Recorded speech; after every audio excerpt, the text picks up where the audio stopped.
Total War Warhammer. Is it worth a buy? Let's read. The old world echoes to the clamour of ceaseless battle.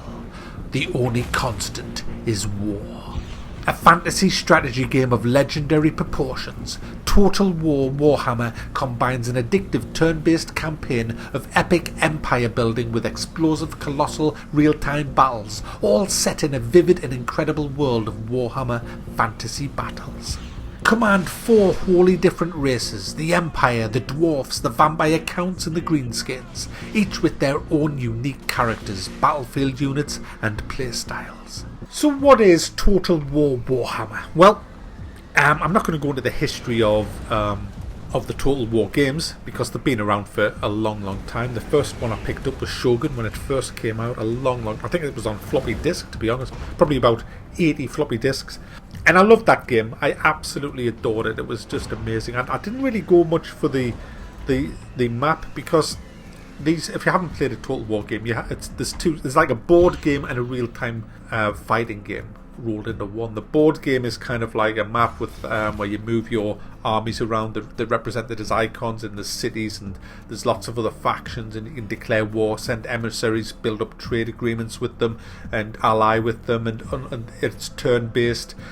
You have a certain amount of moves you can make each turn, and then you end your turn and the AI does their turn, and then it's back to your turn. But when there's a battle takes place, it's all done in real time with all your armies represented. I don't know what the scale is, but it's incredible to look at, and so much better in Warhammer.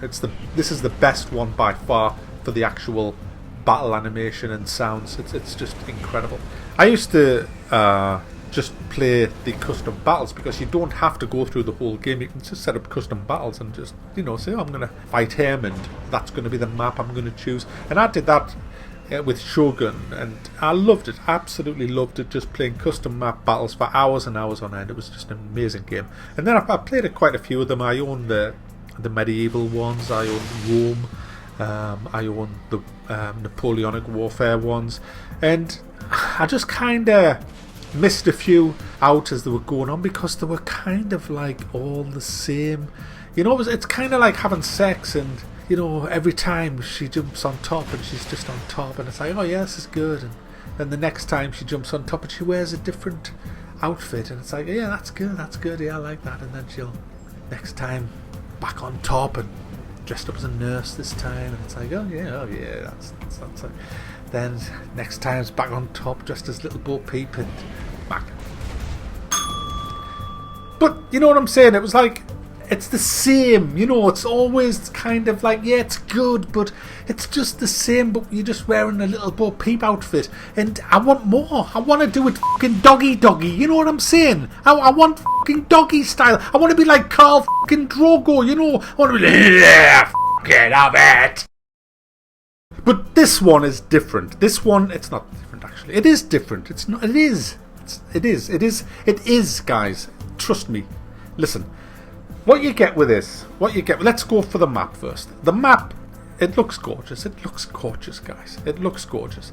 Basically, you can choose, as I said in the intro, you can choose between the 4 different factions. And they all play totally different.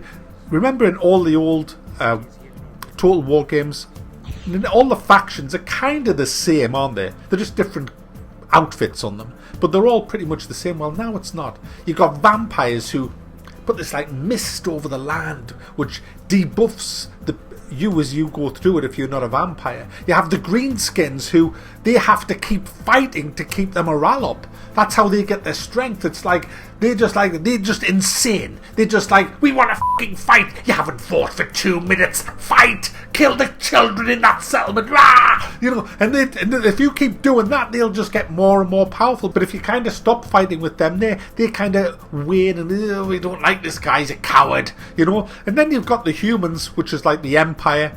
And they're the knights, and they've got magic wizards and all that shit. You've got the dwarfs, and they've got huge monsters on the battlefield, huge spiders and huge ogres and shit, and griffins and flying mounts and all this kind of stuff. It's insane. This is how it feels to me. It's like they've done all these Total War games, all were leading up to this moment. because I think this is the best Total War game ever.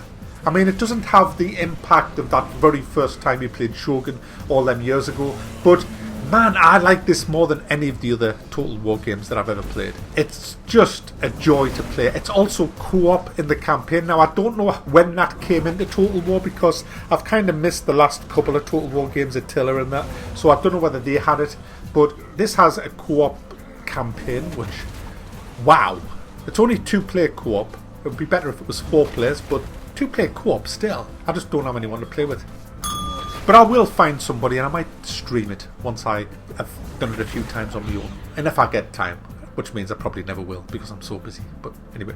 So let's start with the map. Each faction has a couple of heroes to choose from. They have abilities. They level up. You put skill points into them and you give them abilities which are really cool. They are awesomely powerful. And you upgrade them throughout the game as you level up. You then can recruit lords underneath them that can command armies, and they have abilities as well, and they have skill trees and all that. So it's really deep. It's the deepest Total War thing. I mean, I could be wrong on that, but it's the deepest I've ever played anyway. You still have all your diplomacy and all the rest of it, where you can have trade agreements to get more money in. You can have a non-military pact with people. You can be a full military ally. You can help them if they're getting attacked. You can stab them in the back. You've got all of that.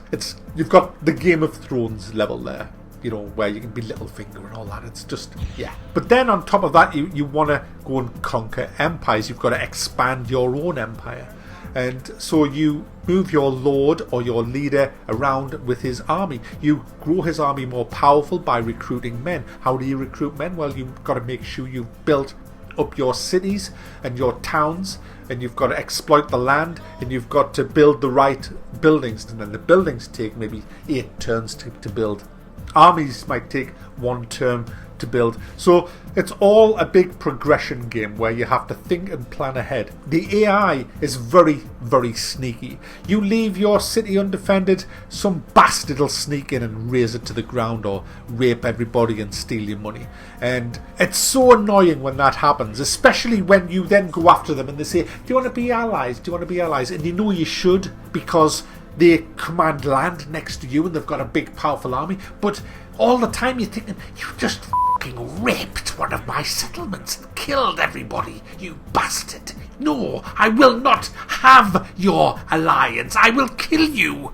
You know, and then you lose hundreds of men when you could have had 3,000 gold that they were bribing you with and a powerful ally, but you just can't help yourself. Well, I can't anyway. So all this kind of happens on the map, on the strategy map, and you see the enemy's turn, and the enemy's turn is over in seconds. It's great. I mean, I remember in a lot of the older games it used to take freaking ages for the enemy to turn. So it's all done quick. You have waterways, there's mountains and all that. There's also underground. The dwarfs go underground and in tunnels, and you can fight underground if you intercept them. It's all insane. It's all just, you know, all the stuff you're not used to in Total War. But then comes the battles. Now the battles are just glorious, absolutely glorious. Just that the battles haven't changed that much in Total War, except the units. The units have changed considerably. I mean, giant spiders and ogres and all that shit on the battlefield. But the way that your cavalry charge now, oh my goodness, guys. Sending in the heavy horse into a group of archers is something to behold. The bodies is flying everywhere. And then you just pull them back and set them up for another charge. Your units, there's quite a bit of strategy going on. You've got to make sure that you have the right units for the right job. I mean, it's no use sending unarmoured units after bloody archers, because they'll just get wrecked completely. The halibuts, that's a fishback, you prick. The spearmen, they can suppress a charge, because when a charge comes in, it knocks everybody flying. But your spearmen, if they're in the right stance, they can hold off a charge. And so you've got to be aware of what units you have. You don't just line them all up in a big lull line and go ruffle.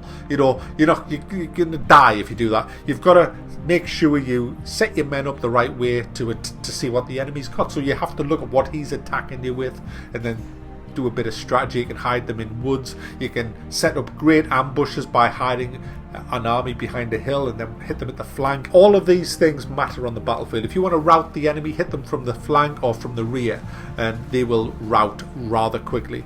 Obviously, having your heroes in the battle is very, very important, and some of the heroes you get now have magic, which is insane, and each battle has a certain amount of magic that's going on.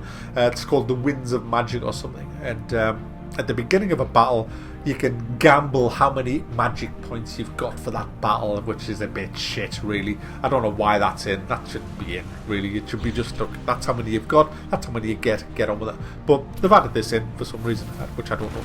And what that does is, let's say you have a wizard who, again, you level up and you give him extra spells and abilities. He can fire at fireballs or whatever at the enemy, which is quite lethal when it hits. And he can also buff or debuff. So, you know, you can put him near your archers and stuff, and he can buff their arrows and things like that. So it depends how you've spec'd them, of course. You know, you spec them all differently, but it's a great addition to the battlefield. It adds a bit more depth to the battles of the, you know, the olden types was just cavalry, archers, artillery, and footmen. Whereas this is all new. You've got flying mounts, you've got flying bats from the vampires, you've got giant spiders, ogres, and all the stuff from the old stuff, like your cavalry chargers, your archers, your swordsmen, your spearmen, and all the rest of it. So you've got a lot more going on in the battle. Where they've kind of messed it up a bit is if you attack a village or a town or a settlement, you kind of expect to fight a village, a town, or a settlement, but it doesn't. It all takes place in another fucking field. And it's like, hang on a minute, I'm attacking a settlement. Where is it? It ain't there. Which is stupid, because they should have had a settlement. I mean, if I've got 1,000 men and I'm being attacked off 2,000, but I have a settlement, then surely I can use that to my advantage by allowing the enemy into a certain area where it's narrow, and I can, you know, hit them hard at that point. But there's none of that, so there's no real bonus for being attacked when you're in a settlement. It's just kind of shit. I mean, what the fuck? That's bullshit. That is a big bullshit, really. That needs fixing. That needs modding. Somebody needs to do something about that. Now, if you attack a city, it's different. If you've got sieges, you've got the siege stuff going on there, but stuff that's below a city, like towns and villages, there doesn't seem to be any bonus for being in one, which is crap, because you would. So the game is great. The game is fun. It's absolutely a joy to play. It sounds awesome. It plays awesome as well. I mean, there was a lot of... It had a horrible launch, this. It had a really horrible launch. You couldn't get in unless you switched Steam offline. There was overheating problems, random crashes. They hotfixed it the same day. It should never have been released like that in the first place, so, you know, freaking hell. But now it's working great, and I'm absolutely loving it. I really am. The reason this isn't an in-depth review is because I haven't finished the campaign yet. I played the campaign for like 45 minutes, and then I think, oh, fuck it, I want a big battle with greenskins, and so I'll just save it, then I'll leave and go into a custom battle, and I'll just keep playing custom battles. I just love the custom battles, you know, it's great. But if you want the strategy, you've got it. But if you just want to chop people's heads off with thousands of men, you've got that as well. But it's a lot more than the other war games. It's the best Total War game that I've ever played. And I'm not a Warhammer fan, to be honest with you, but there's hours and hours of gameplay here. When games come out and you see how little work developers put into games, the developers of games like this must get really pissed off when they see a game selling well, and they look and they just think, you know, the developers have put all into that. And look at all the stuff we've got in this game. You know, so I really do think the developers of this game need a pat on the back, because they've put a lot of stuff in and they've made a really good, solid game. So there you go, guys. Total War Warhammer is definitely worth a buy.